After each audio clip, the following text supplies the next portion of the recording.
नमस्कार, आदाब, सत श्री अकाल, अभिनंदन। Correct reading by Dhananjay Kumar YouTube channel में आपका स्वागत है। देखिए, जैसा कि आपको मालूम है कि हम लोग पिछले अध्याय को अर्थात मंगलम पाठ को खत्म कर चुके हैं और उसका क्वेश्चन आंसर अभी बाकी है। लेकिन हम लोग क्या कर रहे हैं ना कि क्वेश्चन एक इसके आगे तो मुझे लाना था पाटलिपुत्र जो कि सेकेंड अध्याय है, तो उसके बाद अलग कथा। लेकिन हम लोग क्या करेंगे ना, पहले जो श्लोक वाला भाग है, श्लोक वाला जितना चैप्टर है उसको पहले कर लेंगे।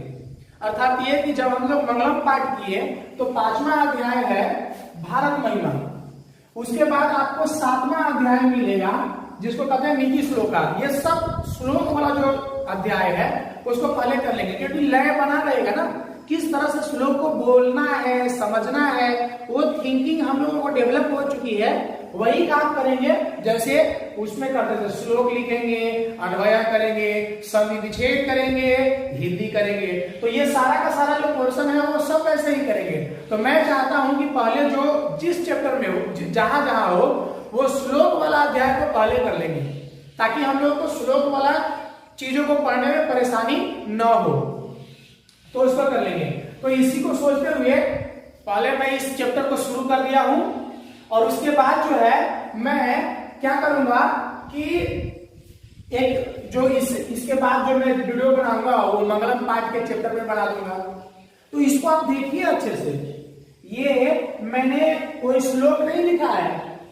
सब लोग क्या करते हैं, जो विषय जो अध्याय है उसमें प्रवेश जो वाला जो क्वेश्चन होता है उसको छोड़ देते हैं। मैं उसको नहीं छोड़ता हूं क्योंकि वहां से भी क्वेश्चन आता है, यहां से भी क्वेश्चन बोर्ड में पूछा जाता है, इसलिए मैं इसको नहीं छोड़ता हूं। पूरा चीज को कम से कम संधि विच्छेद वगैरह नहीं करता हूं तो कम से कम इसको लिख के हिंदी जरूर कर देते हैं ताकि बच्चों लोगों को समझ में आ जाए कि यहाँ से क्वेश्चन आते हैं। कैसे आता है मैं बोलूंगा, तो इसको आप गौर से देखिए। पहले मैं पूरा स्क्रीन से हट जा रहा हूं, आप इसको गौर से देखिए। उसके बाद मैं आपको बताता हूं कि आखिर ये इसका मतलब क्या हो रहा है, ठीक है ना, इसको क्या ये कहना चाहता है। इस चैप्टर में हम लोग क्या पढ़ेंगे, इस चीज को आप पहले अच्छे से देखिए, उसके बाद हम लोग चर्चा करते हैं। हो सके तो आप स्क्रीनशॉट कर लीजिए, लेकिन इसको आप अच्छे से समझना है। होता क्या है ना कि विषय जो प्रवेश है जिसको आप इंट्रोडक्शन बोलते हैं उसको लोग इग्नोर करके चलते हैं, लेकिन ये गलत है, ऐसा नहीं करना चाहिए क्योंकि वहां से भी सवाल होते हैं तो फिर हम इसको इग्नोर क्यों करेंगे।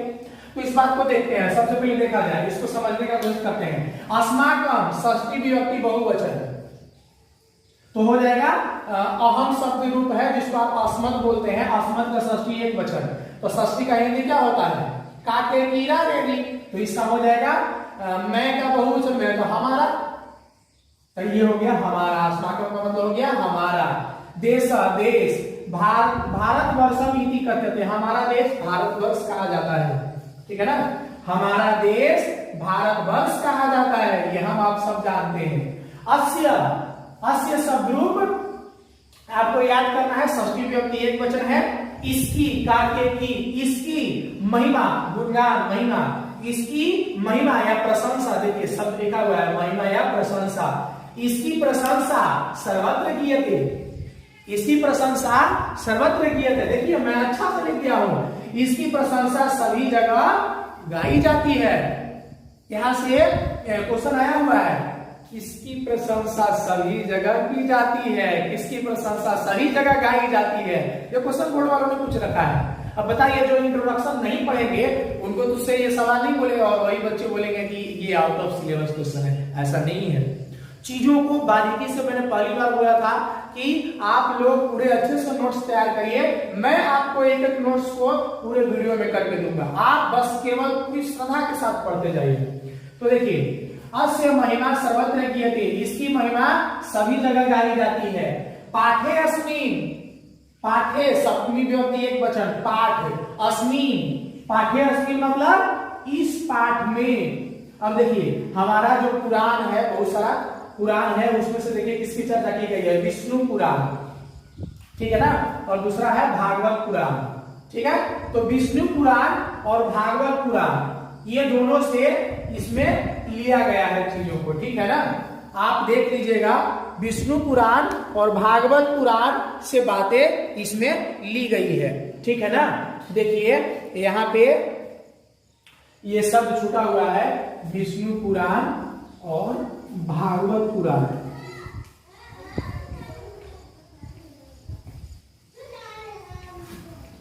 इस चीज पर फोकस करिएगा, ये आपके किताब में भी दिया हुआ है, विष्णु पुराण भागवत पुराण।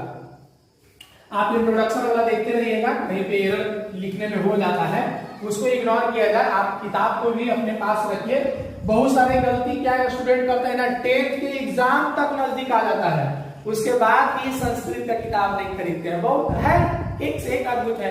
आप ऐसा गलती ना करें। मैं एक एक वीडियो को लाऊंगा, एक एक पोर्शन को लाऊंगा, 90 एबव लाना है। अगर आप हमसे जुड़े रहे, हमारे चैनल से जुड़े रहे, निश्चित तौर से 90 एबव आएगा ही आएगा।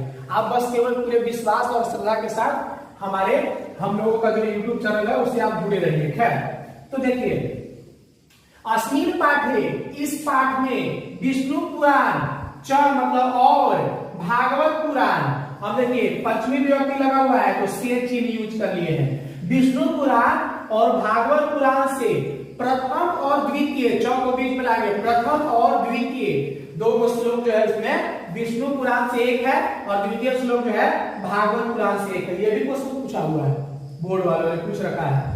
तो प्रथम और द्वितीय जो श्लोक है वो विष्णु पुराण और भागवत पुराण से लिया गया है। प्रथम और द्वितीय पद को क्रमशः लिया गया है, किससे?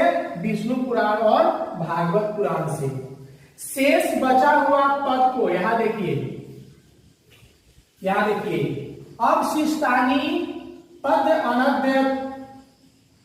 अन्य दक्षेण निर्मीय प्रस्तावितानि, अर्थात इसका मतलब ये हुआ कि शेष बचा हुआ जो पद है उसको अध्यक्ष द्वारा बनाया गया है। मतलब ये जो चैप्टर में कुछ राइटर्स का नाम है जो अध्यक्ष के रूप में काम किए हैं, उन राइटर्स को भी हम लोग चर्चा करेंगे, उन लेखकों को भी चर्चा करेंगे। उनके द्वारा भारत के प्रति क्या कर्तव्य होना चाहिए, इस पर वो कुछ दो पद लिखे हैं। तो वही बताया गया है। क्वेश्चन इसलिए आया हुआ है, मैं बताऊंगा कैसे आता है। शेष बचा हुआ पद को अध्यक्ष द्वारा बनाया और प्रस्तुत किया गया है। अब देखिए, भातम प्रति भक्ति अस्माकम कर्तव्य रूपेण वर्तते, ये जो शब्द है ना, बड़ा ही हम लोगों को अच्छे से समझना चाहिए, क्योंकि भारत के प्रति हमारी जो कर्तव्य है, हम भारत के प्रति जो हमारी भक्ति है वो कोई ऐसे ही नहीं, हम भारत माँ के संतान हैं। भारत माँ के प्रति भक्ति हमारा कर्तव्य है। अगर मर मिटने का समय आए तो हम अपने भारत माँ के लिए मर मिटेंगे। संविधान में ये नियम भी बताया गया है कि हमारा देश जब खतरे में हो तो प्रत्येक व्यक्ति को बॉर्डर पे जाकर के अपने दुश्मन से सामना करना चाहिए। ये भारत के प्रति भक्ति है, प्रत्येक भारत के नागरिक को इसके प्रति होना चाहिए। कुछ हालांकि मैं उस पर चर्चा अभी नहीं करना चाहता, क्योंकि मैं स्पेशल वीडियो उस पर बना चुका हूं। तो आप देखिएगा, खान सर के प्रति भी कुछ लोगों ने इस तरह का टिप्पणी किया है, जो कि अमर्यादित है, अच्छी बात नहीं है। भारत के प्रति कितना निष्ठा से उन्होंने मतलब भक्ति को उजागर किया, अपने कर्तव्य को निभाया है, सब लोग जानता है। खैर, उस पर मैंने स्पेशल वीडियो बना दिया है। मुझे खास करके उनसे बहुत ज्यादा लगाव है, तो मैंने सारा जो बात बोलना है मैंने बोल दिया है। तो इस तरह से नहीं होना चाहिए। खैर, तो भारत के प्रति हमारा जो भक्ति है वो कर्तव्य के रूप में है, ये बात बतलाई गई है इस चैप्टर में। तो इस चैप्टर को पूरे बारीकी से समझेंगे। अब इस चीज को आप इग्नोर ना कीजिए, आप ही को बोल रहे हैं, पहले इसको लिख लीजिए तब आगे बढ़ेंगे हम। पहले लिखिए, हाँ आप ही को बोल रहे हैं, पहले इसको आप लिखिए, इसके बाद मैं इसके अंदर श्लोक में बताऊंगा कि श्लोक क्या कहता है। बड़ा ही मार्मिक और बड़ा ही सुंदर श्लोक प्रस्तुत किया गया है। भारत महिमा जो चैप्टर है, पंचम अध्याय, इसमें जो पहला श्लोक है मैं उसको लिखता हूँ। इतना अच्छा श्लोक है, क्या बताएं आपको। आप पहले इसको लिखिए, छोड़ना नहीं है, इसको लिख लीजिए, क्योंकि आज से भी क्वेश्चन आता है। फिर मैं उस श्लोक को स्पष्ट करता हूँ। पहले आप इस चीज को लिख लीजिए, ठीक है ना। आप उसको सबको एक एक चीज को आप लिख लीजिए, उसके बाद फिर हम जो पहला नंबर श्लोक है उस पर चर्चा करते हैं, ठीक है।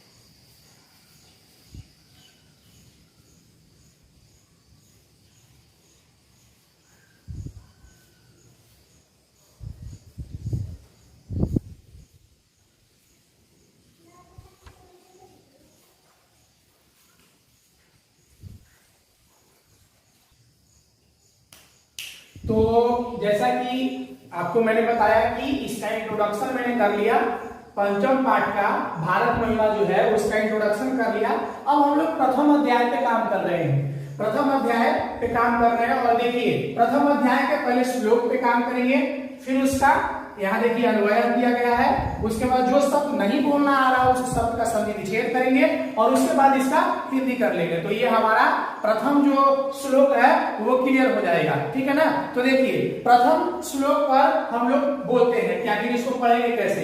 गायन्ति देवा कीर गीत गानी धन्या अस्तु। देखिए यहाँ पर संधि विच्छेद किया गया है, धन्या अस्तु, धन्या अस्तु ते भारत भूमि भागे, ते भारत भूमि भागे।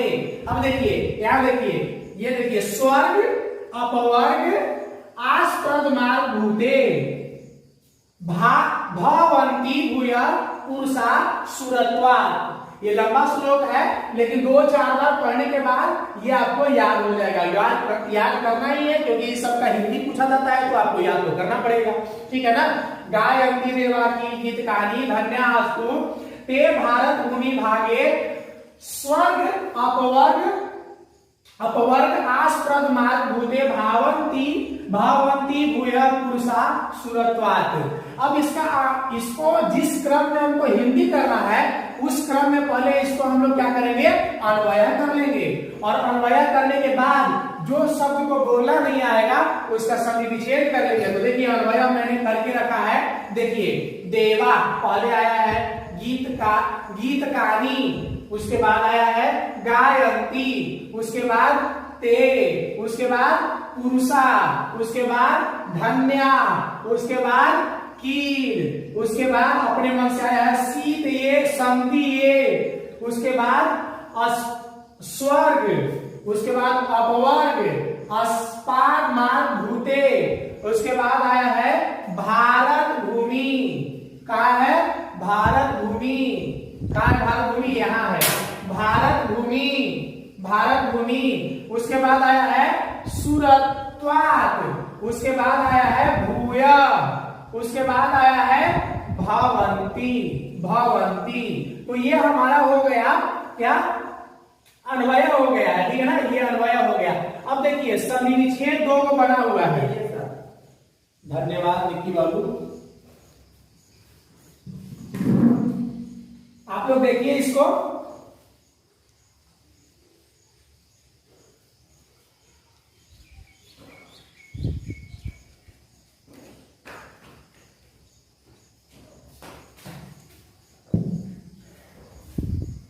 तो हम लोग संधि विच्छेद पे काम कर रहे हैं।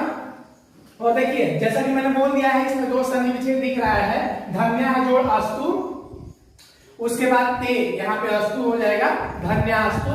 उसके बाद ये देखिए स्वर्ग अपवर्ग आस्प्रद मार्ग भूते, ये है हमारा दूसरा संधि विच्छेद। अब इसको आप जल्दी से लिख लीजिए। अब इसको क्या करना है, शब्दार्थ पे काम करना है, शब्दों का अर्थ लिख लेंगे तो हमारा हिंदी आराम से हो जाएगा। तो जल्दी से इसको लिखिए ताकि हम शब्दों का अर्थ अर्थात शब्दार्थ लिखें और उसके बाद पट से इसका हिंदी करने योग्य हम लोगों के जानकारी हो पाए। तो इसको आप जल्दी से लिखिए।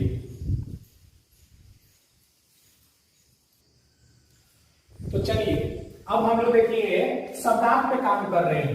और शब्दार्थ में सबसे पहले देखिए, ये देखिए देवा, देवा का मतलब होता है देवता लोग, ठीक है ना।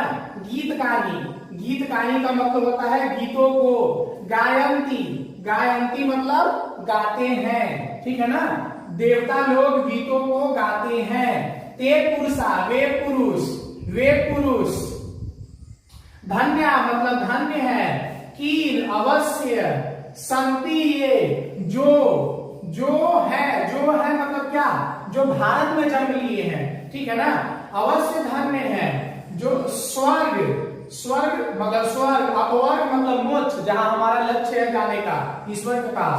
आस्पद मार्ग भूते मतलब स्वर्ग और मोक्ष प्रदान करने योग्य साधन स्वरूप। ये जो भारत भूमि है इसके बारे में बोला गया है कि ये जो भूमि है ना, ये स्वर्ग और मोक्ष प्रदान करने योग्य साधन स्वरूप है ये भारत भूमि। तो इसके बारे में देवता लोग बोल रहे हैं। खैर मैं तो इस शब्दार्थ समझा रहा हूं, बाकी तो हिंदी अर्थ समझाएंगे ही। भारत भूमि भागे, भारत भूमि के भाग में सुरत्वात्, ये देखिए कहां गया जी, कहां गया जी, सुरत्वात् यहां है, सुरत्वात् देवता के रूप में, भूया, भूया मतलब पुनः, मतलब फिर, भवंती मतलब होते हैं। कहने का मतलब ये है कि पुनः, पुनः का मतलब बार बार। तो मेरा कहने ये श्लोक का पूरा अर्थ मैं पहले बोल देता हूं कि देवता लोग जिस देश का गुणगान देवता लोग करते हैं, जिस देश का गुणगान देवता लोग करते हैं, जहां की भूमि जो है वो मोक्ष, देखिए यहां लिखा हुआ है, वो मोक्ष, स्वर्ग और मोक्ष प्रदान करने योग्य है, जहां की भूमि स्वर्ग और मोक्ष प्रदान करने योग्य है, ठीक है ना। तथा देवता लोग जहां बार बार जन्म लेना चाहते हैं, या जहां बार बार, भूया मतलब बार बार जन्म लेते हैं, वैसे भूमि पर हम भारतवासी देवता के रूप में जन्म लेकर धन्य हैं, ठीक है ना।